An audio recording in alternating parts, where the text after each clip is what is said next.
Marcus Sullivan had 3 rules for surviving life as the only human janitor on Nexus Prime: keep your head down, your mouth shut, and your mop moving. Oh, and never question why a species capable of faster than light travel still couldn't figure out how to aim properly at a waste receptacle. Another day, another dozen alien digestive disasters, Marcus muttered. Wheeling his cart past the research labs where beings from 17 different worlds pretended they were too important to notice the guy cleaning up their messes. The irony wasn't lost on him that these so-called superior intellects needed a human to follow behind them with disinfectant. Station life had a rhythm. The Zilithians would spill their acidic coffee substitute every morning at exactly 0800. The Vorthan scientists would leave their crystalline data tablets scattered around the quantum physics lab like expensive confetti. And Commander Zephyr, a 7-foot-tall insectoid with delusions of military grandeur, would track mud through the corridors because apparently even advanced civilizations hadn't mastered the concept of wiping your feet. Marcus had been pushing his mop around Nexus Prime for 3 years now, ever since he'd answered what he thought was a job posting for interstellar maintenance engineer. Turned out that was corporate speak for guy who cleans up after aliens. The pay was decent, the benefits included free room and board, and nobody expected much from the token human beyond keeping the floors shiny. The best part? He was invisible. These creatures, with their advanced degrees and their superiority complexes, looked right through him. Which meant he got to hear all their secrets, their complaints, their embarrassing personal problems. Knowledge was power, even if that power was mostly used to avoid the Rigelian ambassador's daily meltdowns about his molting schedule. Today felt different, though. Maybe it was the way the station's artificial gravity felt slightly off-kilter, or maybe it was the unusual amount of chatter coming from the restricted research wing. Marcus had learned to read the rhythms of Nexus Prime like a conductor reading sheet music, and something was definitely playing out of tune. As he approached Section 7, the heavily secured area that housed the station's most classified projects, but he could hear Dr. Kellyan Voss shouting in that pretentious accent of his. Voss was a Kuldorian, which meant he looked like someone had crossed a penguin with a philosophy professor and given the result an inflated ego. The specimens refused to cooperate, Voss was saying to someone. 3 months of behavioral conditioning, and they still won't respond to basic commands. The Galactic Council is beginning to question our competency. Marcus paused his mopping. The specimens Voss was referring to had to be those Vortec Warbeasts they'd brought in from the Outer Rim. Nasty pieces of work, according to station gossip. 8 feet tall, built like armored bears with anger management issues, and supposedly trained from birth to be the perfect killing machines. The kind of creatures that made hardened space marines wet themselves. A proximity alarm started blaring, and Marcus looked up to see a maintenance panel sparking nearby. Great. Another minor electrical issue that would probably take the engineering team 3 hours to diagnose and 30 seconds to fix. He grabbed his multi-tool and stepped into the service corridor to take a look. That's when everything went sideways. Literally. Literally. The panel exploded in a shower of sparks just as Marcus was reaching for it, sending him stumbling backward through what he thought was a supply closet door.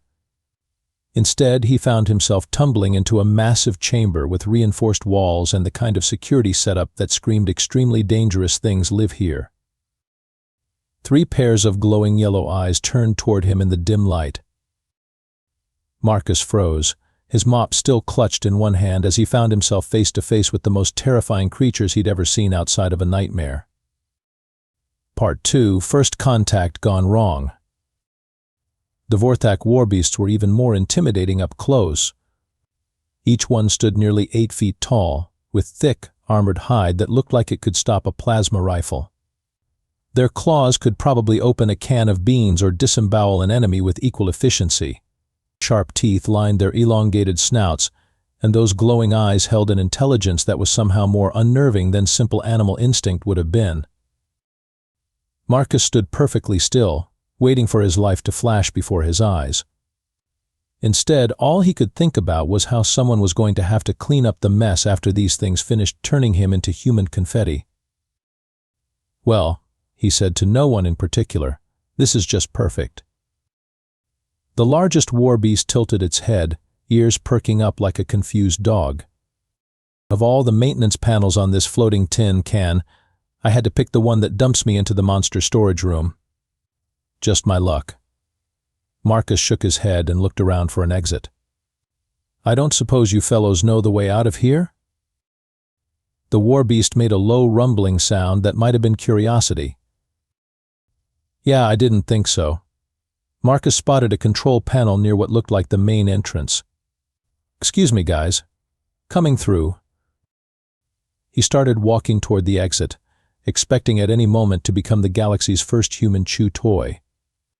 Instead, the warbeast simply moved aside, watching him with what appeared to be interest rather than hunger. Marcus paused halfway to the door.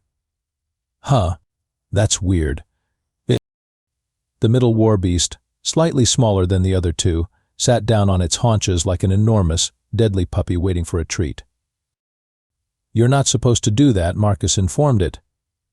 "According to the briefings I definitely wasn't supposed to read, you're supposed to be uncontrollable killing machines. Sitting nicely doesn't fit the profile." All three beasts were staring at him now with something that looked suspiciously like expectation. "What?" Marcus asked. "I don't have any treats. I clean floors for a living. The most exciting thing in my cart is industrial-strength degreaser." That's when Dr. Voss burst through the main entrance, flanked by two security guards and looking like someone had just told him his research grant had been cancelled. "Step away from the specimens immediately," Voss squeaked, his voice climbing 2 octaves in panic. "They're extremely dangerous and completely unpredictable." Marcus glanced at the warbeasts, who were still sitting politely like they were waiting for someone to throw them a ball. "These guys? They seem pretty mellow to me." "Mellow?" Voss sputtered. "Those creatures have been completely unresponsive to 3 months of conditioning protocols. They won't follow basic commands, they refuse to engage with our training simulations, and they've shown absolutely no signs of." "Sit," Marcus said absently, gesturing at the largest warbeast. It sat. The silence that followed was so complete that Marcus could hear the station's life support systems humming in the walls. "How did you Voss began?" "Stan," Marcus continued, curious now. All three warbeasts rose to their feet in perfect unison. Dr. Voss looked like he was about to have an aneurysm. "That's impossible. We've tried every known behavioral modification technique. Positive reinforcement, negative conditioning, neural stimulation, pheromone manipulation." "Did you try asking nicely?" Marcus interrupted. "Asking nicely?" "You know, basic manners. Please, thank you, good boy. That sort of thing." The security guards were looking back and forth between Marcus and the warbeasts like they were watching the universe's strangest tennis match. "They're not pets," Voss protested. "They're sophisticated biological weapons designed for—" "Down," Marcus said, and the warbeasts immediately lay down on the floor, heads resting on their front paws. Commander Zephyr chose that moment to arrive, her compound eyes taking in the scene with the kind of mechanical precision that made Marcus nervous. The Zilithian commander was known for her logical approach to problem-solving, which usually meant someone was about to get blamed for something. "Dr. Voss," she clicked in her translated voice, "would you care to explain why our maintenance worker appears to have accomplished more with the specimens in 5 minutes than your team has managed in 3 months? Voss opened and closed his mouth several times, looking remarkably like a fish trying to breathe air. That is, the specimens appear to be responding to some unknown factor in the human's presence. Perhaps a pheromone signature or bioelectric field that we haven't detected." Marcus rolled his eyes. Or maybe they just wanted someone to treat them like living beings instead of lab equipment. The largest warbeast made a sound that was almost like agreement. Commander Zephyr's antennae twitched, which Marcus had learned was her version of raising an eyebrow. "Fascinating," she said, in a tone that suggested Marcus's quiet life of floor maintenance was about to become significantly more complicated. Part 3. The Reluctant Expert. 24 hours later, Marcus found himself sitting in conference room beta, wearing a name tag that read Beast Behavioral Consultant, and wondering how his life had taken such a bizarre turn. The assembled group of Nexus Prime's finest scientific minds were staring at him like he'd just announced he could perform magic tricks. "Let me get this straight," Marcus said, leaning back in his chair. "You want me to train alien war monsters because I accidentally stumbled into their cage and they didn't eat me. The Vorthak specimens have shown unprecedented responsiveness to your presence," Dr. Voss explained, still looking slightly traumatized from the previous day's events. "In 36 hours, you've achieved behavioral compliance that our team couldn't accomplish in 3 months. Commander Zephyr activated a holographic display showing Marcus in the containment area, casually directing the Warbeasts through what looked like basic obedience training. "The implications are significant," she said. "These creatures represent a potential strategic advantage for the Galactic Alliance. If we can understand and replicate your methods."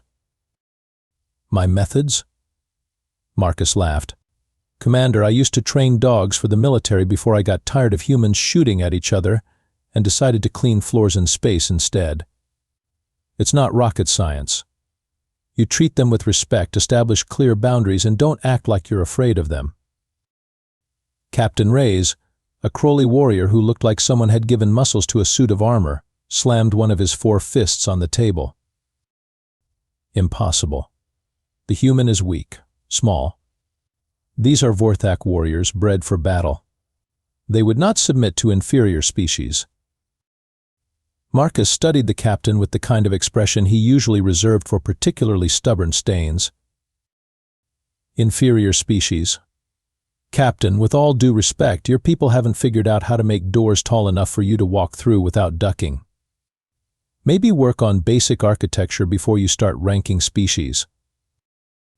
The other aliens in the room made various sounds that Marcus interpreted as suppressed amusement. Reyes' face darkened to a deeper shade of purple. "You think you understand warfare, Janitor? You think cleaning floors makes you qualified to train weapons of war?" "No," Marcus replied calmly. "But I think spending 3 years in the Terran Military Animal Corps before I got sick of watching good soldiers die for stupid reasons probably does." The room fell silent. Marcus hadn't meant to reveal that particular bit of his background, but Reyes' attitude was starting to remind him of every arrogant officer he'd ever served under. Commander Zephyr's antennae were practically vibrating with interest now. "You have military training?" "Had. Past tense. I trained combat dogs, search and rescue animals, and occasionally helped break in new mounts for the cavalry units. Turns out the same principles work whether you're dealing with a German Shepherd or an 8-foot alien death machine. Consistency, respect, and clear communication." Dr. Voss leaned forward eagerly. "But surely there must be some special technique, some unique human quality that—" "There is," Marcus interrupted. "I don't treat them like specimens. I treat them like individuals. Those 3 have names now, by the way. Rex, Duke, and Princess." "Princess?" Commander Zephyr asked. "The smallest one. She's got attitude." Over the next week, Marcus found himself in the surreal position of being the station's most unlikely expert. Every morning he'd report to the containment area where Rex, Duke, and Princess would greet him like oversized puppies with razor-sharp teeth. He'd put them through their paces, teaching them complex commands and tactical maneuvers, while a growing audience of scientists took notes and tried to figure out his secret. The secret, as far as Marcus could tell, was that he was the only person on the station who talked to them like they had brains. The key, he explained to yet another group of researchers, is understanding that intelligence doesn't automatically equal obedience. These guys are smart enough to know when someone respects them and when someone's just trying to use them. Dr. Voss frantically scribbled notes. "And the vocal commands? Is there a specific tonal frequency that?" I talked to them the same way I'd talk to any soldier. Clear, direct, and with the understanding that they're choosing to follow my orders because they trust me, not because they have to. Captain Reyes, who had been attending these sessions with increasingly visible frustration, finally exploded. This is ridiculous. Give me one day with these creatures and I'll show you how a real warrior handles weapons of war. Marcus shrugged. Be my guest, Captain, but maybe wear some padding. The next morning, half the station's personnel showed up to watch Captain Reyes' demonstration. The Crowley warrior strode into the containment area wearing full battle armor and carrying what looked like an energy whip. He lasted exactly 12 seconds before Princess knocked him flat on his back and sat on him. As the medical team carried Reyes away to have his bruised ego treated, Marcus patted Princess on the head. Good girl, he said. I think you made your point.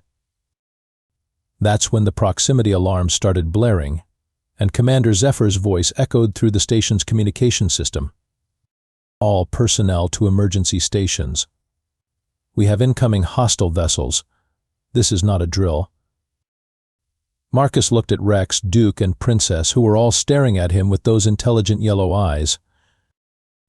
Well, guys, he said, looks like we're about to find out if all this training was worth it. Part 4, War Comes Calling. The bridge of Nexus Prime looked like controlled chaos had decided to throw a party with panic and invite confusion as the guest of honor. Holographic displays showed 3 massive Kronek Empire battleships approaching the station, their weapon systems powered up, and their intentions crystal clear. Estimated time to weapons range? Commander Zephyr clicked, her compound eyes focused on the tactical display. 18 minutes, Commander Lieutenant Torx replied, his tentacles dancing across his control console. Their lead vessel is broadcasting on all frequencies. They're demanding we surrender the Vorthak specimens. Marcus stood near the back of the bridge, feeling distinctly out of place among all the uniformed officers and flashing lights. He'd been called up here for consultation, though he suspected that was just a polite way of saying we might need someone who can control the Warbeasts if everything goes sideways. Options? Zephyr asked her tactical officer. Limited, came the response. Nexus Prime's defensive systems are designed to handle pirates and smugglers, not a full Kronek battle group. Our shields will hold for maybe 10 minutes under sustained assault. What about evacuation? Transport ships are already being prepped, but we can't get everyone off the station before they arrive. And even if we could, the Kroneks would just board us and take the specimens anyway. Marcus cleared his throat. Excuse me for interrupting this tactical planning session, but did anyone think to ask the Warbeasts what they want to do about this situation? The bridge crew turned to look at him with expressions ranging from confusion to mild annoyance. The specimens are classified military assets, Zephyr explained patiently. They don't get a vote in strategic decisions. Right, Marcus said. Except they're also the only things on this station that could actually stop a Kronek boarding party. Might want to factor that into your strategy. Dr. Voss, who had somehow managed to get himself onto the bridge despite having no apparent tactical qualifications, spoke up. The specimens are barely trained. We've only had limited success with basic obedience commands. They're certainly not ready for actual combat situations. Marcus stared at him. Doctor, I've spent the last week teaching those 3 how to coordinate tactical movements, breach and clear maneuvers, and small unit combat tactics. What exactly did you think all that training was for? Show and tell? Yeah. Commander Zephyr's antennae twitched rapidly. You trained them for combat? I trained them to follow complex orders in high-stress situations. Whether you use that for combat, rescue operations, or an elaborate game of alien fetch is up to you. The communications officer suddenly straightened at his station. Commander, the Kronek fleet is hailing us directly. On screen. Info. The main display shifted to show the bridge of the lead Kronek vessel. The Kronakes looked like someone had decided to give evolutionary advantages to a species of particularly aggressive lizards. Sharp teeth, armored scales, and eyes that suggested they viewed diplomacy as a form of foreplay before the real violence began. The Kronake commander leaned forward, his scarred face filling the screen. Nexus Prime, you will surrender the Vorthak specimens immediately. These creatures are weapons of war, and they belong in the hands of warriors, not scientists playing with laboratory toys. Commander Zephyr stood straighter, her insectoid dignity on full display. The specimens are under the protection of the Galactic Alliance. Any attempt to take them by force will be considered an act of war. The Kronak commander laughed, a sound like grinding metal. Your Alliance protection means nothing out here, Bug. We are taking those Warbeasts. The only question is whether we have to scrape your remains off the station hull afterward. The transmission cut off, leaving the bridge in tense silence. 15 minutes to weapons range, Tactical reported. Marcus watched the crew scramble to prepare for a battle they couldn't win and felt something familiar stirring in his chest. It was the same feeling he'd gotten years ago when he'd watched his unit prepare for impossible odds. The knowledge that someone had to step up, even if that someone was completely unqualified for the job. Commander, he said quietly, I need to get to the containment area. Absolutely not, Dr. Voss protested. The specimens are too valuable to risk in combat. If something happens to them, they'll be in the hands of the Kronakes anyway, Marcus pointed out. At least this way they get to choose who they fight for. Commander Zephyr studied him for a long moment. But you really think you can get them to fight? Marcus thought about Rex, Duke, and Princess, about the intelligence in their eyes and the way they'd responded to being treated like individuals instead of weapons. I think they've been waiting their whole lives for someone to ask them to fight for something that matters. The station shuddered as the first Kronake energy blasts struck the outer shields. 12 minutes to shield failure, someone reported. Commander Zephyr made the kind of decision that either goes down in history as brilliant tactical thinking or gets you court-martialed. Go, she told Marcus, and may whatever gods you humans pray to help us all. As Marcus ran toward the containment area, he could hear the station's defensive systems returning fire. The corridors were filled with personnel running to emergency stations, and the artificial gravity flickered as power was diverted to the shields. He reached the containment area just as the lights went out and the emergency illumination kicked in, bathing everything in an ominous red glow. Rex, Duke, and Princess were waiting for him, alert and ready. They could sense the danger as clearly as he could. All right, guys, Marcus said, his voice steady despite everything. Remember all that training we've been doing. Time for the final exam. Part 5, Unleashing Hell. The first Kronake boarding pods punched through Nexus Prime's outer hull like armored fists through tissue paper. Marcus could feel the impact vibrations through the station's deck plating as he led Rex, Duke, and Princess through the service corridors toward the breach points. Emergency protocols are in effect, the station's AI announced with the kind of calm that only artificial intelligence could maintain during a crisis. All personnel should proceed to designated safe areas and await further instructions.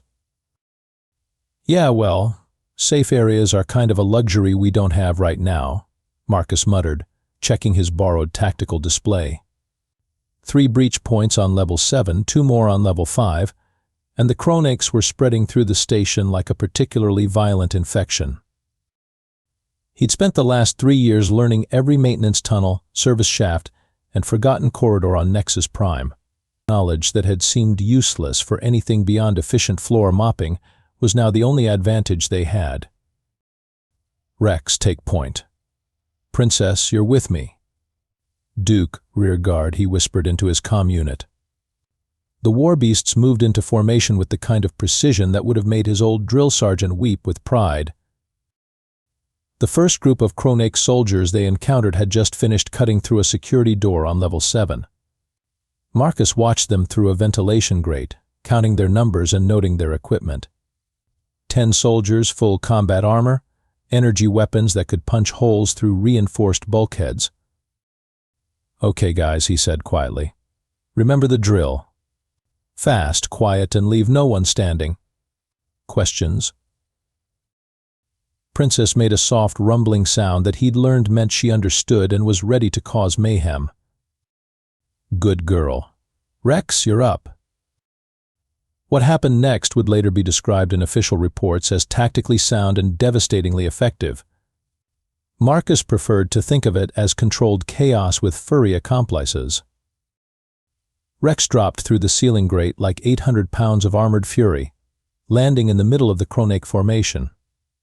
Before they could react, Duke and Princess flanked them from the service corridors, cutting off their retreat routes. The entire engagement lasted 47 seconds.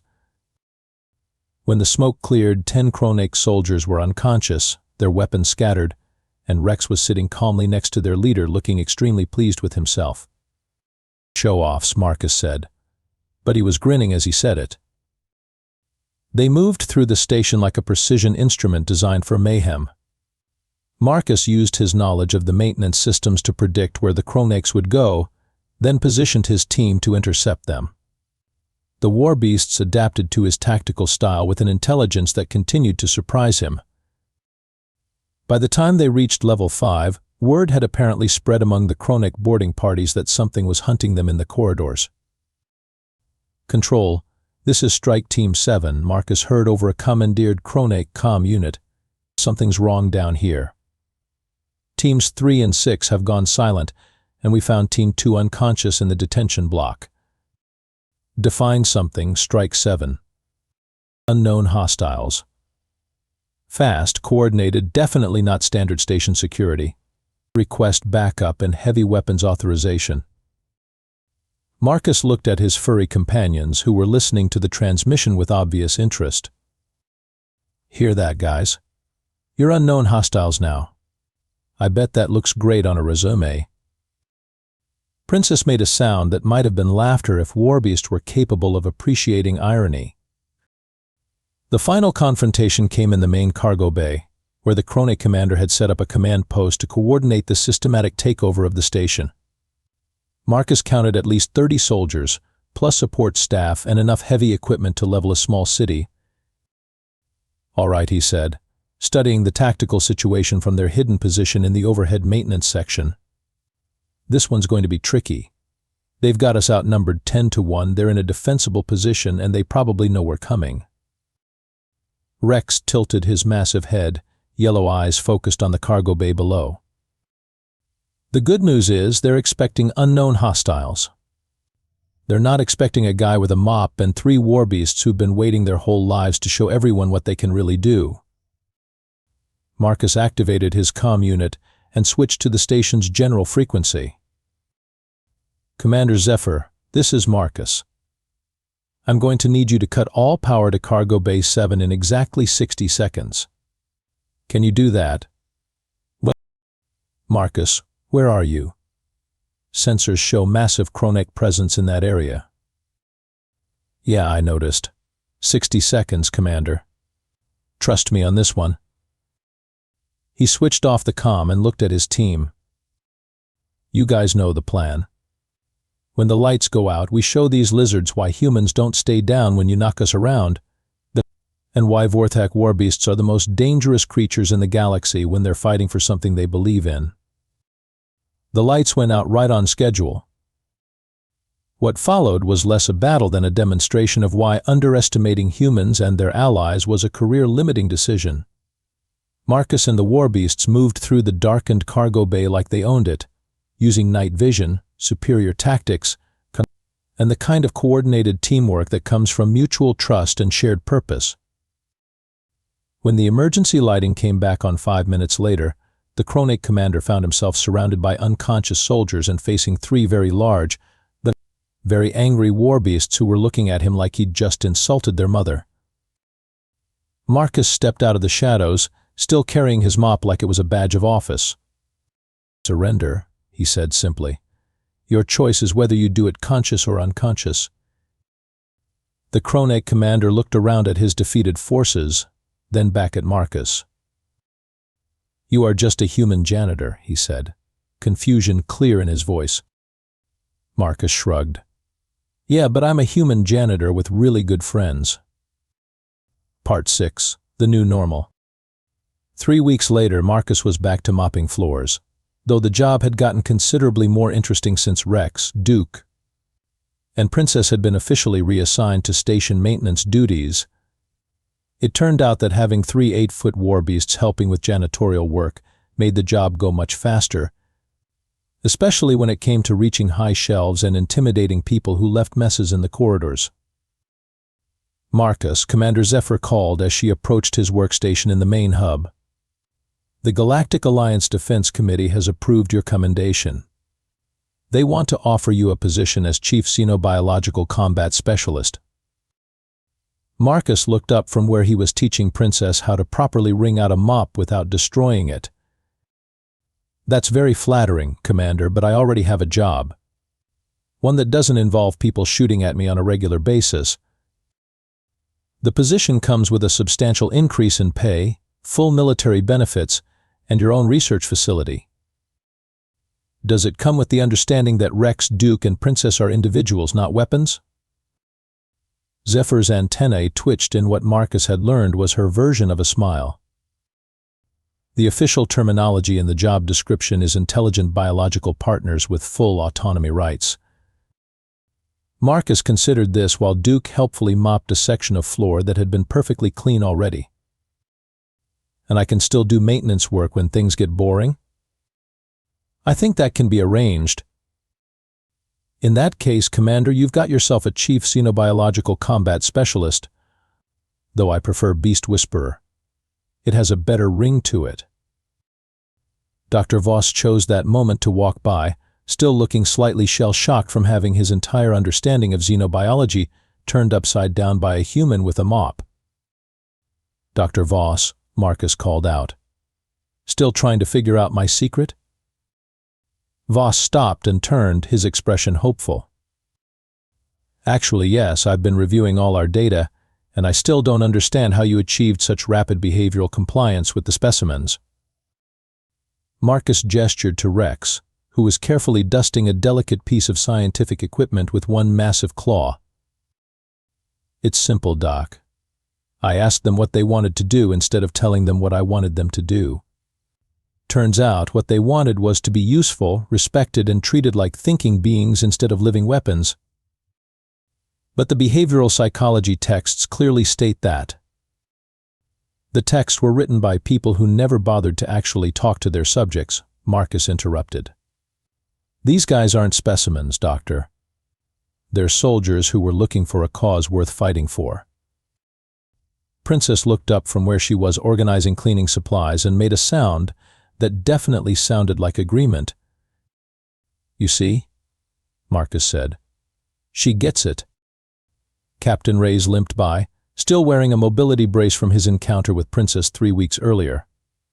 He glared at Marcus with the kind of resentment that suggested his bruised ego was healing more slowly than his bruised ribs. "Still think humans are weak, Captain?" Marcus asked cheerfully. Reyes grumbled something in his native language that probably wasn't complimentary and continued down the corridor. "I think you made an enemy there," Commander Zephyr observed. "Nah," Marcus replied, scratching Rex behind the ears. "He'll come around. Bullies always do once they figure out their victims can fight back." That evening, Marcus sat in his quarters reviewing the official reports from the Kronek incident. 3 enemy vessels disabled, over 100 prisoners taken, and 0 casualties among Nexus Prime personnel. The Galactic Alliance was calling it a textbook example of asymmetric defensive tactics. Rex, Duke, and Princess were sprawled around his quarters like oversized housecats, apparently exhausted from a day of helping him clean every floor on the station twice. So Marcus said to them, "How does it feel to be heroes of the Galactic Alliance?" Duke opened one yellow eye and made a sound that clearly indicated he was more interested in napping than fame. Yeah, I figured you'd feel that way. Marcus looked out the viewport at the stars and thought about how strange life could be. A year ago, he'd been a disillusioned ex-soldier looking for a quiet job where nobody would bother him. Now he was apparently the galaxy's foremost expert on interspecies military cooperation, with 3 alien Warbeasts who followed him around like loyal dogs and helped him maintain the cleanest space station in 3 sectors. "You know what the funny thing is?" he said to his companions. "I actually like this job. Sure, it's weird having people ask me to solve interstellar crises instead of just cleaning up after them, but at least now when someone makes a mess, I've got backup." Princess lifted her head and looked at him with an expression that might have been affection or might have been a request for belly rubs. With Warbeasts, it was sometimes hard to tell the difference. "Yeah, I know," Marcus said, scratching behind her ears. "Tomorrow we've got that delegation from the Andromedan Trade Council coming in, and you know how they are about leaving their slime trails everywhere. We'll show them what proper maintenance protocols look like." As he settled in for the night, Marcus reflected on the fact that he'd gone from cleaning up other people's messes to cleaning up galactic conflicts. The tools were different, the scale was bigger, but the basic principle remained the same. Somebody had to keep things tidy, and apparently, that somebody was him. "Good night, guys," he said to his unusual roommates. "Tomorrow we save the galaxy again." Right after we finish mopping the docking bays, Rex made a contented rumbling sound that might have been snoring or might have been agreement. Either way, Marcus figured, it beat working alone.